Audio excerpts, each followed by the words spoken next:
Bonjour, Sylvain Bellamy de la société Team Solutions. Aujourd'hui, je vous propose une vidéo sur Revit pour vous montrer de quelle façon on a la possibilité de créer du terrain via des courbes de niveau, par exemple, que l'on aurait reçues de la part d'un géomètre, donc des courbes de niveau qui seraient, elles, spécifiques et bien placées à leur altitude respective. Ce sont bien sûr des polylignes, ça c'est relativement important. Et puis, nous verrons par la suite que nous avons la possibilité également de faire du terrain grâce à des points, nuages de points que vous avez également reçus de la part de votre géomètre. On va commencer donc par les courbes.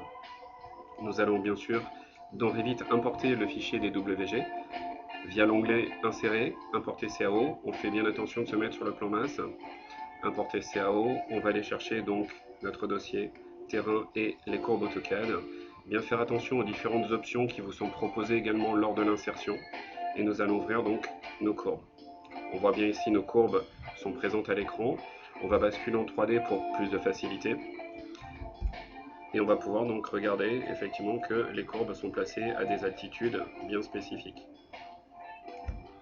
Donc là, nous allons pouvoir créer du terrain via volume et site dans Revit, surface topographique, et nous allons pouvoir donc sélectionner ce que l'on appelle l'occurrence importée. Il est également possible dans Revit de spécifier un fichier de points. Le fichier de points, c'est généralement du fichier CSV. Les fichiers CSV ont la possibilité d'être récupérés par des logiciels externes comme Civil 3D par exemple et qui vous permettent en fait de trianguler automatiquement grâce à des coordonnées. Nous allons sélectionner l'occurrence importée puisque nous avons une courbe. On va cliquer sur OK. Tout ça, ce sont donc les calques AutoCAD. Et automatiquement, vous avez une triangulation. On peut finir la surface, bien sûr. Et on s'aperçoit donc que dans Revit, il n'y a pas de souci. On a bien généré du terrain via nos courbes importées.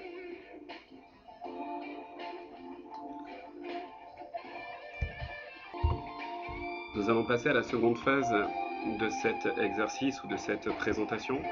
Cette fois-ci, nous allons plutôt utiliser en fait des points. Donc nous allons fermer ce fameux fichier et nous allons aller chercher les terrains par points. Donc terrain par point, ici nous avons des points qui viennent d'un fichier géomètre. Donc il faut savoir que Revit ne prend pas en compte les fameux points. Donc ça c'est quelque chose d'assez contraignant, on va dire. Mais nous allons passer outre ce genre de choses, puisque nous allons en fait éditer le bloc AutoCAD. Et nous allons rajouter ici un petit cercle que l'on va créer directement dans AutoCAD. On va bien sûr se mettre sur le calque qui va bien, peut-être le calque Revit. Et ici nous allons créer un cercle de 0,05 par exemple. Et nous allons fermer l'éditeur de blocs. Si j'enregistre bien sûr les modifications dans ce fichier ou dans ce bloc plutôt, ça va avoir pour conséquence bien sûr de mettre les autres blocs à jour, ce qui est le cas ici. Et nous allons donc pouvoir enregistrer le fichier AutoCAD pour pouvoir l'exporter vers Revit. De retour dans Revit, je vais avoir donc la possibilité, toujours suivant le même principe, d'insérer le fichier CAO, donc toujours ce fameux fichier de terrain, mais cette fois-ci nous allons utiliser les points, donc terrain par point, toujours en faisant attention à bien regarder les options. Et donc là nous récupérons ces fameux points. Si je bascule en 3D, on va très vite s'apercevoir que Revit en fait m'a apporté uniquement les petits cercles que j'ai créés, puisque comme on le disait spécifiquement tout à l'heure, les points ne sont pas acceptés par Revit.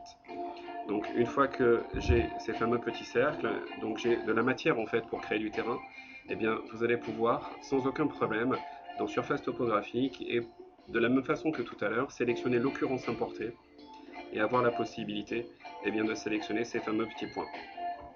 Ici, on peut éventuellement ne sélectionner que le calque Revit, un calque d'AutoCAD Revit sur lequel j'ai créé ces fameux points. Et là, on va s'apercevoir que Revit a compris qu'il fallait qu'il se serve de ces fameux points pour trianguler et générer donc à nouveau le terrain. Même terrain que l'on a créé. Donc deux façons de faire du terrain, soit grâce aux courbes. Les courbes, c'est vrai que c'est plus facile, c'est plus souple. Maintenant, si vous n'avez pas ces fameuses courbes et que vous avez des points, eh bien vous pouvez, comme je vous l'ai expliqué tout à l'heure, éditer dans AutoCAD le bloc pour pouvoir ici rajouter dans l'éditeur de blocs, rajouter ici un petit cercle avec une petite valeur pour que Revit comprenne sous la forme d'une entité, quelque chose de palpable, pour qu'il puisse en fait générer le terrain automatiquement. Voilà, j'espère que cette vidéo vous aura plu et que vous aurez la possibilité de faire de très beaux terrains sur Revit. A très bientôt, au revoir.